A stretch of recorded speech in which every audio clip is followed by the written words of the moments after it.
Test 4. This is the IELTS listening test.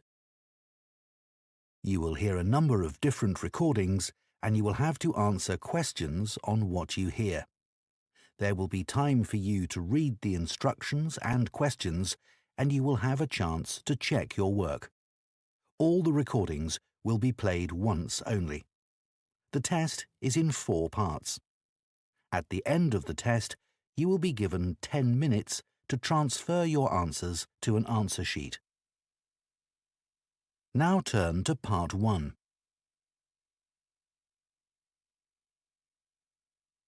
Part 1. You will hear a supervisor in a supermarket talking to a new worker on her first day. First, you have some time to look at questions 1 to 6.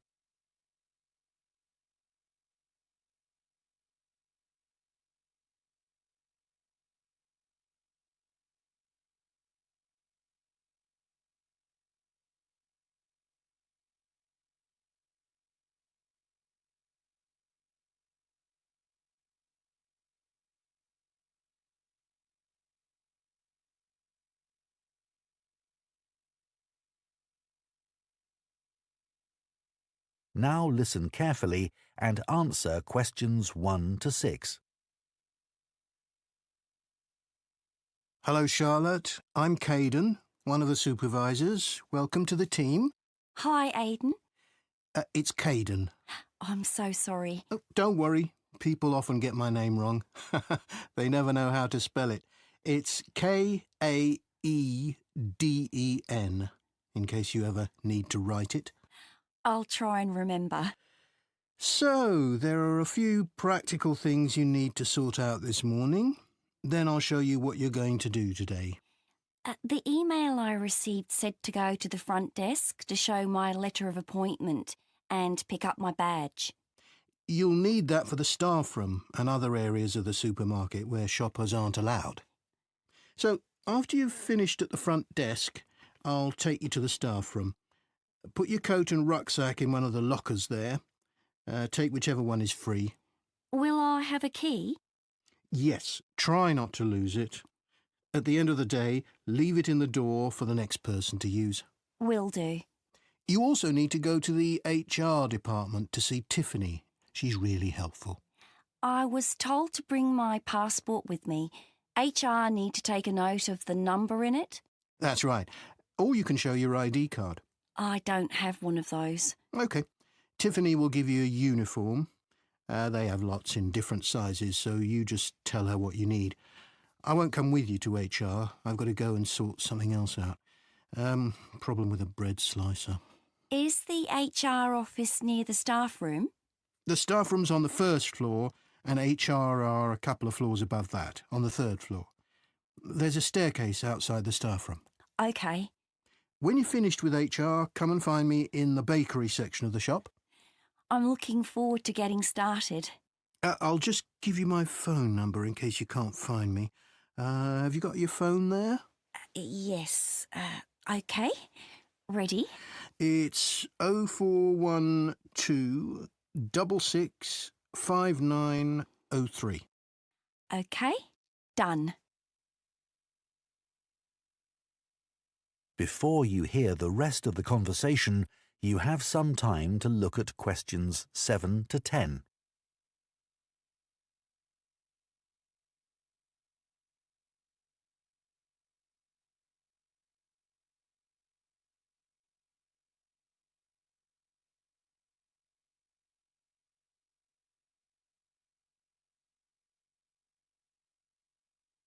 Now listen and answer questions 7 to 10.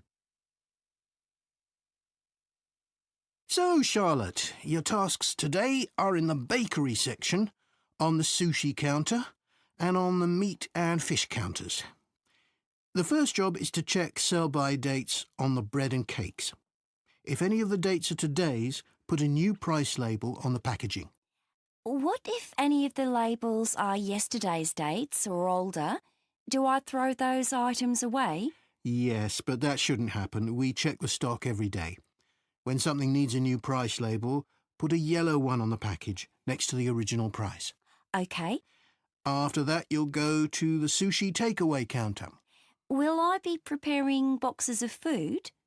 For today, you'll just be helping the staff. Yes, of course. You'll see lots of flat cardboard boxes at one end of the counter.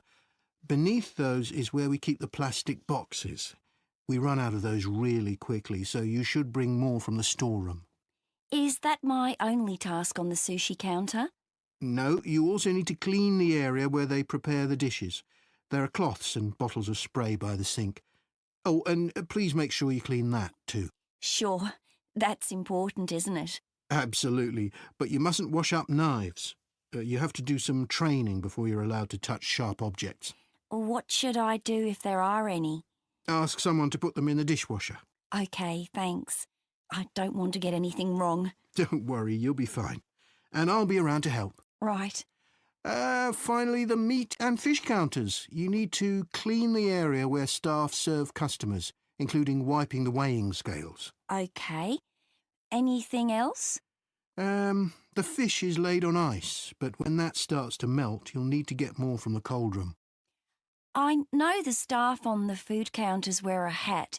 Will that be the same for me? You won't be serving customers directly, so no. But make sure you put on thermal gloves when you take anything out of the cold room. The temperature's low enough in there to get frostbite from touching things. Understood. That is the end of part 1. You now have 1 minute to check your answers to part 2. You will hear a podcast by a running coach giving advice about taking up running and giving information about her club. First, you have some time to look at questions 11 to 14.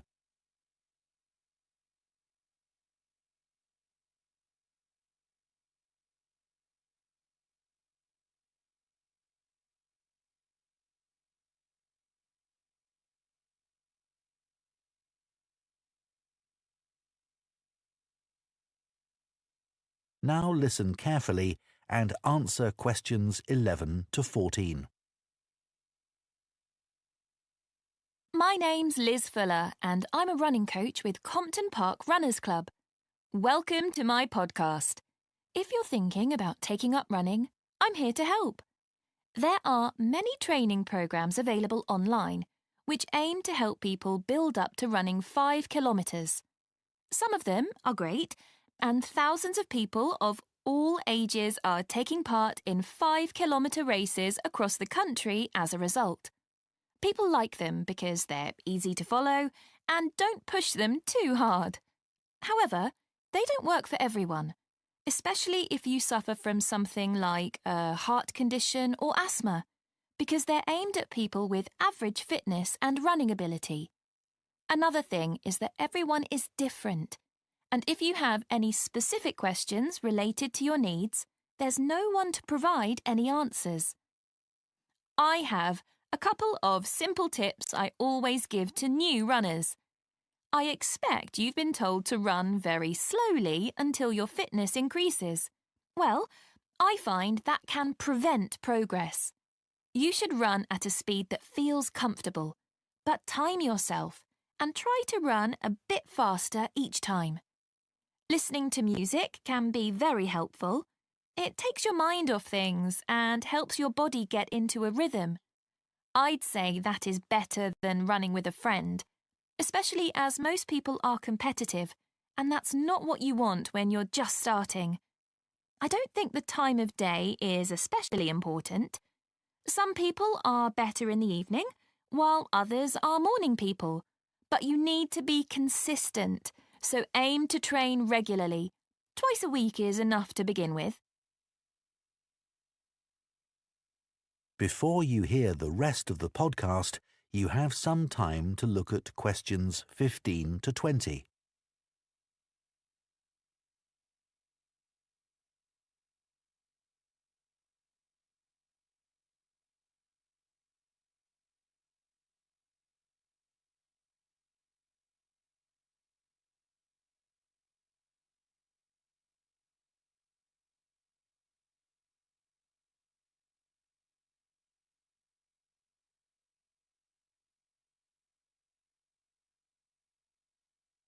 Now listen and answer questions 15 to 20. New members often say to me that they've been put off running either because they lack confidence, or they don't have time, or they think they dislike running. Kerry, for example, joined the club 2 years ago at the age of 40. She'd always enjoyed running at school, but wasn't sure if she'd be able to do it. She was worried about being left behind and being the slowest runner. But she says she was made to feel so welcome, she soon forgot all about that. James had always hated the idea of running, but a friend encouraged him to come along for a taster session, and he hasn't looked back. He never misses a training session, despite having a really demanding job. Leo was worried about having to commit himself to training sessions every week and wasn't sure he'd be able to fit training into his busy schedule. But after experiencing a lot of stress at work, he came along to us and gave it a go. Now he says he feels much more relaxed and he looks forward to his weekly run. Mark is quite typical of our new members. He's never considered himself to be a sporty person, and it was only when he retired that he decided to take up the challenge of trying to run 5 kilometres. It took him months to find the courage to contact us, but felt reassured immediately, as there were other people his age who were only just taking up running for the first time. My own journey hasn't been easy. I did my first marathon when I was 37, after having had 2 kids. My husband had been running marathons for years, but I never dreamed I'd be doing one with him. I managed to complete it in 4 hours, but I felt like giving up halfway through. It was only the support of the spectators that kept me going. I do think signing up for a race of whatever length is motivating, whether it's 5k or 25k, because it's good to have something to work towards, and it gives you a sense of achievement. I did my first 10k after only 6 months, which was certainly very challenging and not something I'd necessarily recommend. But after you've been training for a few weeks, it's worth putting your name down for a 5k. Some people find they only need a few practice runs before taking part in a race, but I'd give yourself a couple of months at least. Well, I hope that's given you a really good idea of what... That is the end of Part 2. You now have 30 seconds to check your answers to Part 2. Part 3. You will hear 2 students called Jane and Kieran talking about books. First, you have some time to look at questions 21 to 25.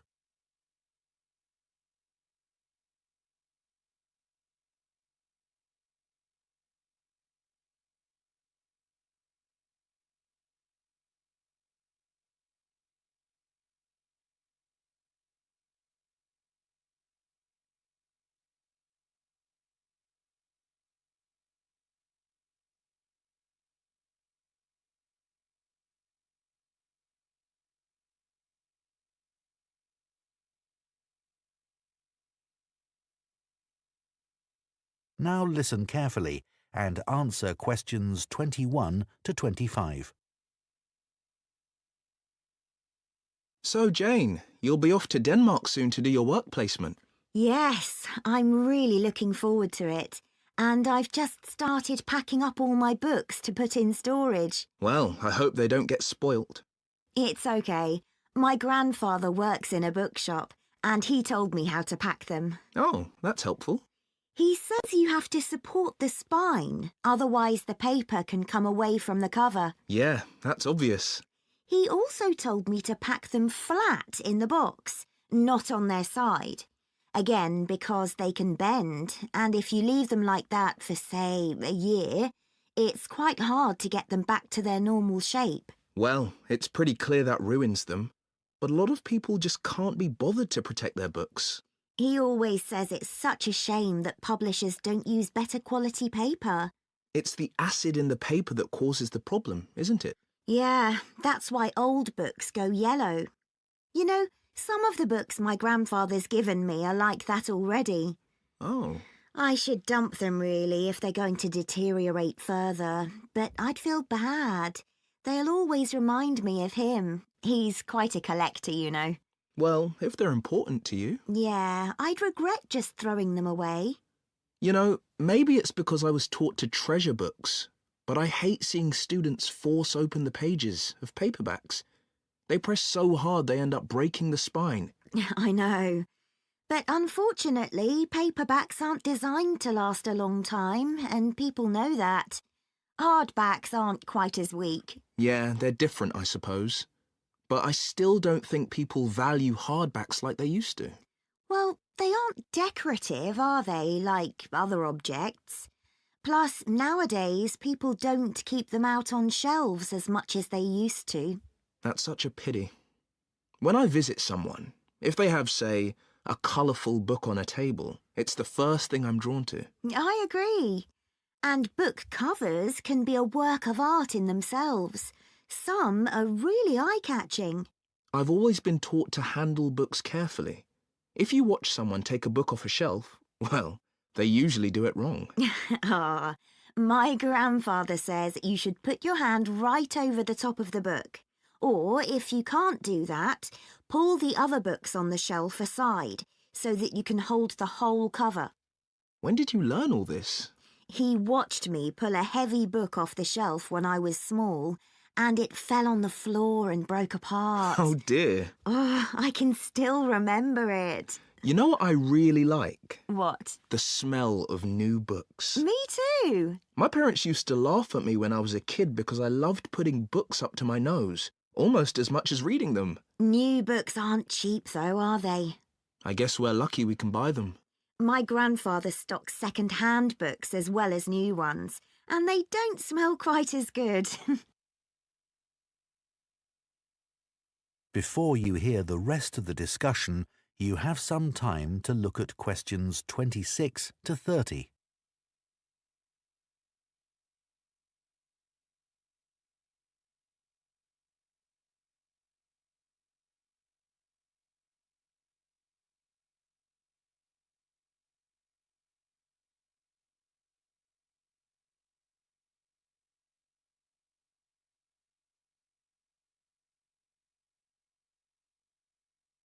Now listen and answer questions 26 to 30.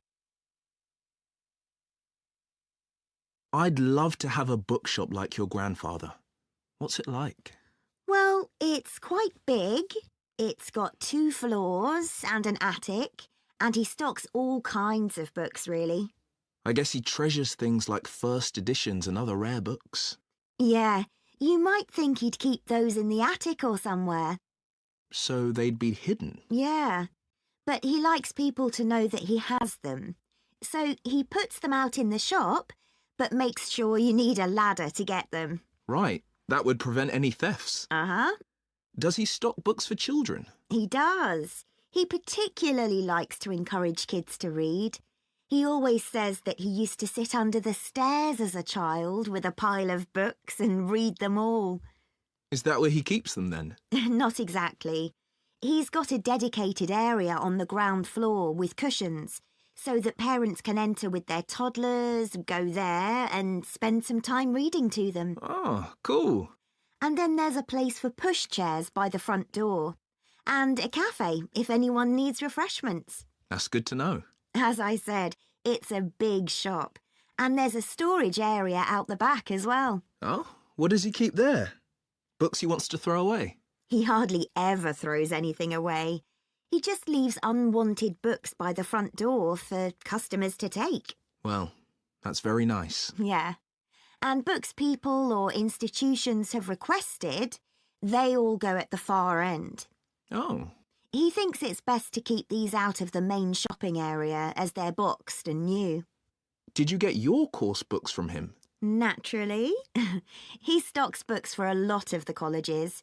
He used to keep these books on the first floor, but now there's a new university in my hometown. He's moved them downstairs to attract the students. They're actually part of the coffee shop, on low shelves all around it. Pretty central then.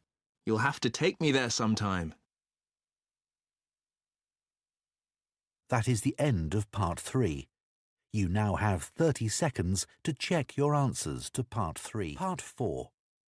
You will hear part of an environmental studies lecture on tree planting.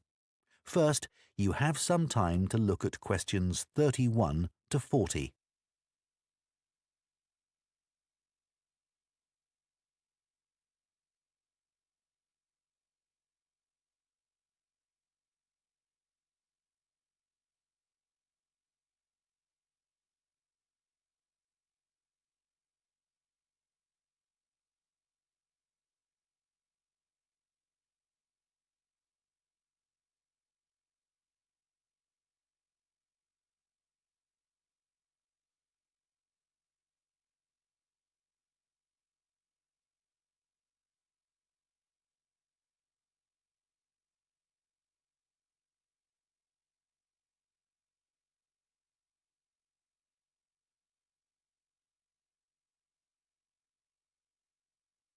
Now listen carefully and answer questions 31 to 40. Tree planting now dominates political and popular agendas and is often presented as an easy answer to the climate crisis, as well as a way for business corporations to offset their carbon emissions. But unfortunately, tree planting isn't as straightforward as some people think. When the wrong trees are planted in the wrong place, it can do considerably more damage than good, failing to help either people or the environment. Reforestation projects are currently being undertaken on a huge scale in many countries, and it's crucial that the right trees are selected. A mix of species should always be planted, typical of the local natural forest ecosystem and including rare and endangered species, in order to create a rich ecosystem. It's important to avoid non-native species that could become invasive. Invasive species are a significant contributor to the current global biodiversity crisis and are often in competition with native species and may threaten their long-term survival. Restoring biodiversity that will maximise carbon capture is key when reforesting an area, but ideally any reforestation project should have several goals. These could include selecting trees that can contribute to wildlife conservation, improve the availability of food for the local community, and maintain the stability of soil systems. Meeting as many of these goals as possible, whilst doing no harm to local communities, native ecosystems and vulnerable species, is the sign of a highly successful tree planting scheme. To ensure the survival and resilience of a planted forest, it's vital to use tree seeds with appropriate levels of genetic diversity, the amount of genetic variation found within a species essential for their survival. Using seeds with low genetic diversity generally lowers the resilience of restored forests, which can make them vulnerable to disease and unable to adapt to climate change. Choosing the right location for reforestation projects is as important as choosing the right trees. Ultimately, the best area for planting trees would be informally forested areas that are in poor condition. It's better to avoid non-forested landscapes, such as natural grasslands, savannas or wetlands, as these ecosystems already contribute greatly to capturing carbon. It would also be advantageous to choose an area where trees could provide other benefits, such as recreational spaces. Reforesting areas which are currently exploited for agriculture should be avoided, as this often leads to other areas being deforested.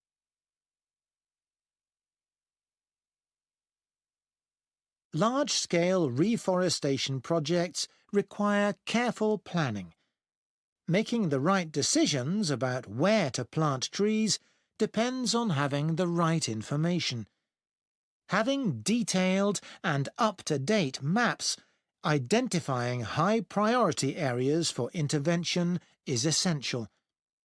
Drone technology is a useful tool in helping to prioritise and monitor areas of degraded forest for restoration. In Brazil, it's being used to identify and quantify how parts of the Amazon are being devastated by human activities, such as rearing cattle and illegal logging. A good example of where the right trees were picked to achieve a restored forest is in Lampang province in northern Thailand. A previously forested site which had been degraded through mining was reforested by a cement company, together with Chiang Mai University. After spreading 60 centimetres of topsoil, they planted 14 different native tree species, which included several species of fig. Figs are a keystone species because of the critical role they play in maintaining wildlife populations.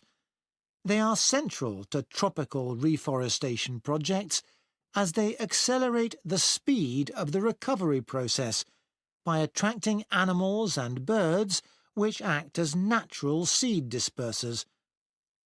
This helps to promote diversity through the healthy regrowth of a wide range of plant species.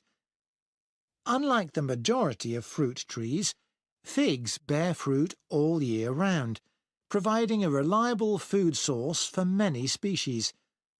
At this site, for example, after only 3 rainy seasons, monkeys started visiting to eat the fig fruits, naturally dispersing seeds through defecation. Reforestation projects should always aim to make sure that local communities are consulted and involved in the decision-making process. The restoration of mangrove forests in Madagascar is an example of a project which has succeeded in creating real benefits for the community. Destruction of the mangrove forests had a terrible impact on plant and animal life, and also badly affected the fishing industry, which was a major source of employment for local people living in coastal areas. The reforestation project involved hiring local people to plant and care for the new mangrove trees. Millions of mangrove trees have now been planted, which has resulted in the return of a healthy aquatic ecosystem. The mangroves also act as a defence against the increased threat of flooding caused by climate change. What's more, the local economy is more stable, and thousands more Madagascans are now able to send their children to school. One other important point to consider. That is the end of Part 4. You now have 1 minute to check your answers to Part 4.